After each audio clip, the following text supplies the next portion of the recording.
There's only two ways of living. I live as a fool. I deny his existence, I deny his authority, and I live my own way. Or I recognize his existence, and I submit to his way and his will.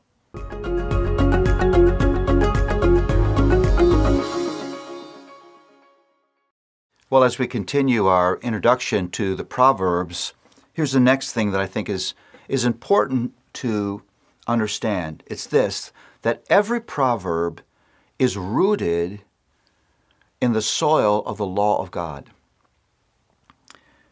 The Proverbs confronts us with the fact that we were created as moral beings, living in a moral world under the authority of a holy God. That's the worldview of the Proverbs. We're moral beings living in a moral world under the authority of a holy God. So that means that the definition of a fool in Proverbs is not just a person who's dumb. Often that's sort of the popular view of a fool. He's just dumb. No, the Proverbs presents a fool who denies the righteousness and the righteous requirements and authority of God. A fool denies his own moral makeup and denies the authority under which every human being is meant to live. You see, the Proverbs present to us the foolishness of sin in a very interpersonal way. You say, Paul, I don't understand what that means.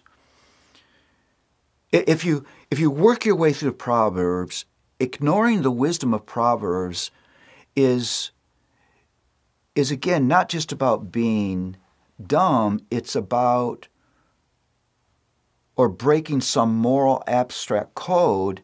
It's about rebelliousness against God. That's why the proverb says it's the fear of the Lord that is the beginning of wisdom. What is that fear of the Lord? It's not terror of him. It's filled with a sense of awe of his holiness, his righteous authority that makes me want to submit to his will.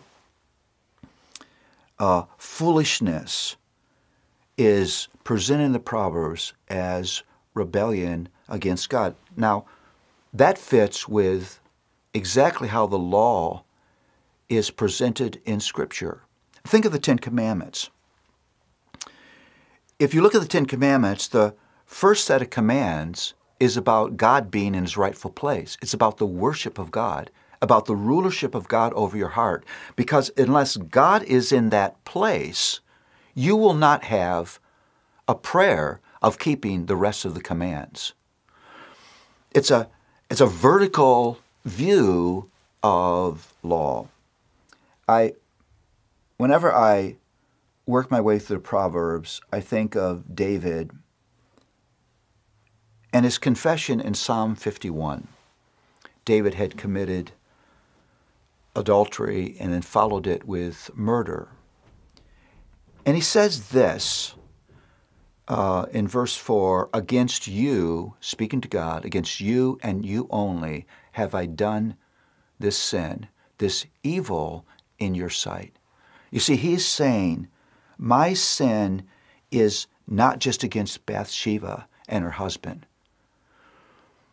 but more significantly, it's against you. I am made to live a Godward life. Every proverb is Godward. Every proverb is about the fact that I'm a moral being, living in a moral universe, living in immediate responsibility to God. And there's only two ways of living. I live as a fool. I deny his existence, I deny his authority, and I live my own way. Or I recognize his existence, and I submit to his way and his will. Every proverb is rooted in the law of God. And God's law is vertical. It's personal. sin is not just the breaking of an abstract moral code. Sin, every sin, is a sin against God. Every act of foolishness is against God, because it's in Him that we live and move and have our being. We were made for Him. And that message is everywhere in the Proverbs.